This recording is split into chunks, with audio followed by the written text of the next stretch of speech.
Ustaz Haji Sahazan Muhammad dalam rancangan Tafsirul Quran.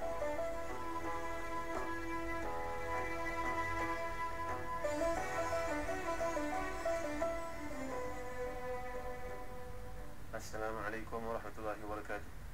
Innal hamdalillah nahmaduhu wa nasta'inuhu wa nastaghfiruh wa na'udzu billahi min shururi anfusina wa min sayyiati a'malina. Man yahdihillahu fala mudilla lahu wa man yudlil fala hadiya lahu. Wa ashhadu an la ilaha illallah wahdahu la syarika lahu wa ashhadu anna Muhammadan 'abduhu wa rasuluh. Ya ayyuhalladzina amanu taqullaha haqqa tuqatih wa la tamutunna illa wa antum muslimun. يا أيها الناس اتقوا ربكم الذي خلقكم من نفس واحدة وخلق منها زوجها وبث منهما رجالا كثيرا ونساء واتقوا الله الذي تساءلون به والأرحام إن الله كان عليكم رقيبا يا أيها الذين آمنوا اتقوا الله وقولوا قولا سديدا يصلح لكم أعمالكم ويغفر لكم ذنوبكم ومن يطع الله ورسوله فقد فاز فوزا عظيما. أما بعد. Saudara Nabi bersama Hadi Syarudin, saya pendengar yang mulia sekalian. Alhamdulillah, syukur kita kepada Allah Subhanahu Wa Taala dengan limpah kurnianya dapat kita menyambung kembali dengan tafsir di IKIM ini, dan kita masih lagi membincangkan ayat yang ke-8 dan 29 dari surah Ghafir ataupun surah Al-Mu'min. Allah Subhanahu Wa Taala, A'udzu billahi minasyaitonir rajim. Wa qala rajulun mu'minun min ali fir'aun yaktumu imanahu ataqtuluna rajulan an yaqula rabbi Allah wa qad ja'akum bil bayyinati min rabbikum وَإِنْ يَكُ كَاذِبًا فَعَلَيْهِ كَذِبُهُ وَإِنْ يَكُ صَادِقًا يُصِبْكُمْ بَعْضُ الَّذِي يَعِدُكُمْ إِنَّ اللَّهَ لَا يَهْدِي مَنْ هُوَ مُسْرِفٌ كَذَّابٌ يَا قَوْمِ لَكُمُ الْمُلْكُ الْيَوْمَ ظَاهِرِينَ فِي الْأَرْضِ وَمَنْ يَنْصُرُنَا مِنْ بَأْسِ اللَّهِ إِنْ جَاءَنَا قَالَ فِرْعَوْنُ مَا أُرِيكُمْ إِلَّا مَا أَرَى وَمَا أَهْدِيكُمْ إِلَّا سَبِيلَ الرَّشَادِ. Dan seorang lelaki yang beriman di kalangan pengikut-pengikut Fir'aun yang menyembunyikan imannya berkata, apakah kamu akan membunuh seorang lelaki kerana dia menyatakan Rabbku adalah Allah, padahal dia telah datang kepadamu dengan bau keterangan dari Rabbmu? Dan jika dia seorang pendusta, maka dialah yang menanggung dosa dustanya itu. Dan jika dia seorang yang benar, nescaya sebahagian bencana yang diancamkannya kepada kamu akan menimpamu. Sungguhnya Allah tidak memberi tunjuk kepada orang yang melampaui batas lagi pendusta. Lelaki yang beriman tadi berkata, hai kaumku, untukmu lah kerajaan pada hari ini dengan berkuasa di muka bumi. Siapakah yang akan menolong kita dari azab Allah jika azab itu menimpa kita? Fir'aun berkata, aku tidak mengungkapkan kepadamu melainkan apa yang aku pandang baik, dan aku tidak menunjukkan kepadamu selain jalan yang benar. Saudara pendengar yang dirahmati dan dikasihi Allah sekalian, ini adalah kisah yang masyhur, kisah seorang lelaki yang beriman berketurunan Qibti dari kalangan keluarga Fir'aun. Ada setengah riwayat mengatakan dia saudara terdekat Fir'aun, seperti ini disebut di ahli tafsir. As-Suddi contohnya mengatakan bahawa lelaki maksud ini ada kaitan kekeluargaan dengan Fir'aun, sepupu kepada Fir'aun, dan dia satu-satunya lelaki yang selamat di kalangan bangsa Qibti dalam laut yang menenggelamkan Fir'aun dengan tenteranya itu. Jadi maknanya peranan kita ada di mana-mana sahaja muslim-muslimat ini mulia Allah sekalian.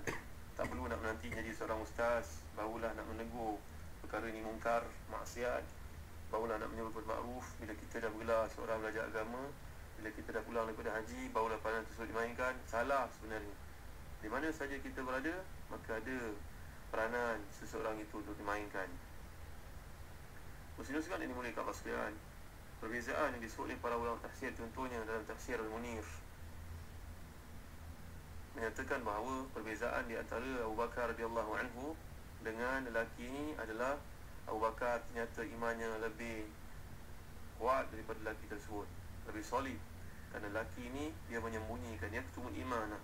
Sedangkan Sayyidina Abu Bakar radhiyallahu anhu ketika Uqbah bin Abi Mu'ayth mencurahkan ke atas jasad Nabi sallallahu alaihi wasallam bahagian dalam unta yang disembelih yang kotor dan busuk itu kepada Nabi yang sedang sujud, cuba dia mencekik Nabi sallallahu alaihi wasallam seperti ini disebut oleh para ulama sirah.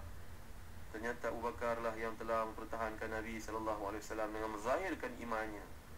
Menzahirkan arti kata menunjukkan tanpa sedikit pun perasaan takut.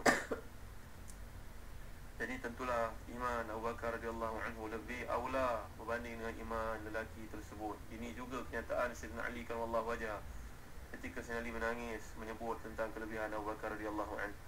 Hanya golongan zindiq, golongan rawafid, Syiah saja yang menolak kedudukan Abu Bakar radhiyallahu anhu oleh sebab keutamaan yang banding Sayyidina Ali karamallahu wajhah. Memang Sayyidina Ali ini memiliki tempat yang tinggi di sisi Nabi SAW sebagai seorang keluarga, seorang yang berilmu, seorang yang dihormati, ketangkasan, keberaniannya antara yang awal meluk Islam. Tetapi Abu Bakar radhiyallahu anhu tetap memiliki tempat aulawiyat yang lebih utama di sisi para ulama Ahlus Sunnah. Dengan sebab itu Ahlus Sunnah mengatakan para sahabat telah buat keputusan yang tepat, meletakkan Abu Bakar radhiyallahu anhu sebagai Khalifatul Rasulillah, diikuti dengan Sayyidina Umar Khattab radhiyallahu anhuma, Sayyidina Umar dan Abu Bakar radhiyallahu anhuma, kemudian datang Uthman dan diikuti Ali oleh Sayyidina Ali karamallahu wajhah. Itulah tangga keutamaan di sisi Ahlus Sunnah, dan mereka merupakan kurun yang terbaik yang dipuji oleh Allah SWT dan doakan Nabi SAW. Maka keputusan mereka kita terima dengan redha, bukannya untuk dipertikaikan oleh kita yang datang kemudian ni yang banyak masalah, yang tidak sekuat iman mereka. Musrif yang kita lihat dalam ayat ke-28 ni bererti melampaui batas kewajaran. Sebagian ulama baru menterjemahkannya sebagai makna pembohong. Jadi maknanya huwa la yahdi man huwa musrifun kadzab. Dua description, dua sifat yang telah dikenakan kepada Fir'aun, iaitu seorang yang musrif dan juga seorang yang kadzab. Maksudnya ini boleh kabar sekalian. Jadi ucapan orang beriman ini menunjukkan bahawa dia ingin menyelamatkan usahanya, menyelamatkan Nabi Musa dengan memberikan cadangan kepada Fir'aun supaya elakkanlah daripada mengambil tindakan kepada orang ini. Kerana kalaulah dia ni seorang yang pendusta, sengaja Allah dahulukan dalam konteks ayat ini kata-kata mukmin tersebut, wa iyyaku kadiban fa'alaihi kadzibu wa iyyaku sadiqan yusibukum ba'dul ladzi ya'idukum. Kalau dimulakan dengan wa iyyaku sadiqan yusibukum ba'dul ladzi ya'idukum, maka ayat ini akan bawa makna kalau dia berlaku benar, maka akan menimpa kamu apa yang telah dijanjikan. Kalau dia berlaku salah, maka pendustaannya atas dirinya. Kalau dimulakan kebenaran, maknanya daripada awal Firaun akan dapat melihat memang orang ni ada kepentingan, dia nak melindungi Musa AS, dan mungkin dia telah masuk Islam. Ini dia metod dakwah yang kita harus kuasai, muslim-muslimat sekalian. Psikologi dakwah ni melainkan peranan yang besar dan besar. Kita tahu sedia maklum dalam hadis-hadis yang banyak menunjukkan dakwah ni perlu pada fiqh dakwah. Kefahaman kepada dakwah ini membantu menyelesaikan banyak perkara, seperti ini disebut dalam hadis yang dikumpulkan oleh Imam Nawawi dalam Riyadhus Salihin, bab seorang lelaki yang telah membunuh 99 nyawa. Lantas dia datang kepada seorang ustaz pada zamannya untuk bertanya jalan keluar daripada muskilah masalah yang dialaminya, sekiranya ada peluang untuk taubat. Ternyata ustaz tersebut tersilap langkah. Dia menjawab tidak ada. Fakammala bihil mi'ah, maka lelaki yang telah tersilap terlanjur membunuh 99 nyawa ini melengkapkan ustaz tersebut menjadi yang ke-100. Nampak tak tuan-tuan? Ini psikologi dakwah, jangan main. Kalau tak faham, jangan pandai-pandai jawab. Akhirnya dia cari ustaz yang kedua kerana masih lagi menguasai dalam dirinya perasaan rasa bersalah. Maka berjumpa dengan ustaz yang kedua yang ternyata menguasai psikologi dakwah. Lantas dia telah bertanya, wahai tuan guru, ustaz, begitulah kalau kita simplifykan dalam bahasa moden, saya telah melakukan jenayah besar, saya membunuh 100 orang manusia, termasuk seorang ustaz. Jawapan ustaz yang kedua ni, ada bagimu nak peluang untuk taubat selagi matahari tidak terbit di sebelah barat. Di mana kamu tinggal? Di usaha periksa, ternyata dia tinggal di tempat yang memudahkannya untuk melakukan maksiat, persekitaran mempengaruhi melakukan maksiat. Maka ustaz ini mencadangkan agar dipindah ke tempat yang baru, di mana di situ ada semangat baru, peluang untuk melakukan ibadah lebih terbuka, dorongan daripada orang-orang saleh keliling. Dia berpindah. Dalam perjalanannya untuk pindah itu, tiba-tiba muslim-muslimat yang dimuliakan Allah sekalian, datanglah ajal berlaku kepadanya. Maka perintah daripada Allah agar mengukur jarak mana yang lebih hampir kepada tempat asal usulnya ketika melakukan maksiat ataupun destinasi barunya. Ternyata jarak ke destinasi barunya lebih hampir. Maka malaikat rahmatlah yang bawa ruhnya. Sebagai menunjukkan kasih sayang Allah SWT. Ada banyaklah ibrah yang kita pelajari daripada hadis ini. Salah satu daripadanya, kepentingan dalam berdakwah ni mesti faham, menguasai keadaan sekeliling, ada fiqh. Sebab bila Harun Ar-Rasyid dilaporkan tentang tindak tanduk gurunya yang kasar kepada anak-anak beliau. Harun Ar-Rasyid ni seorang yang cintakan ulama. keberadaannya dalam pemerintahan kerajaan Abbasiyah boleh disamakan walaupun banyak kekurangan banding Umar bin Abdul Aziz, maka dia lah jagonya kerajaan Abbasiyah, seorang yang warak, yang saleh, seorang yang kuat semayang, sehingga disebut oleh Imam Ibn Katsir dalam kitabnya Al-Bidayah wa Nihayah, Harun al-Rashid yang memimpin dunia yang besar ini bersemayang satu hari 100 rakaat selain daripada fardu. Maka muslim-muslimat ini dimuliakan sekalian, sebab Allah memberikan kepadanya amanah pemerintahan yang besar. Harun al-Rashid ini dimaklumkan tentang sikap bengis guru yang mengajar anak-anaknya, Al-Hadi dan juga Al-Ma'mun. Guru ni bengis, keras, tegas tak kena tempat. Maka Rashid telah pun manggilnya, berkata, aku dengar kau mengajar anak aku sebab anak aku takut nak pergi ke kuliah kamu lagi. Wahai guru yang diberikan Allah ilmu, kamu dengarlah baik kata-kataku ini. Allah telah memutuskan manusia yang ternyata lebih baik daripadamu kepada seorang manusia yang lebih jahat daripada aku. Allah telah memutuskan seorang manusia yang nyata lebih baik daripadamu dan diutuskan dia ini kepada seorang yang lebih jahat daripada aku.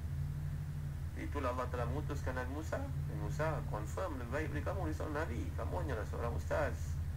Dan memutuskan Nabi Musa kepada Fir'aun yang merupakan pemerintah yang paling zalim dan memang lebih zalim daripada aku. Kalau kamu nak kata aku zalim pun, Fir'aun adalah orang paling zalim kerana dia mengaku jadi Tuhan. Tapi Allah telah mengatakan kepada Nabi Musa dan Nabi Harun, faqula lahu qawlan layyinan la'allahu yatadhakkaru aw yakhsha.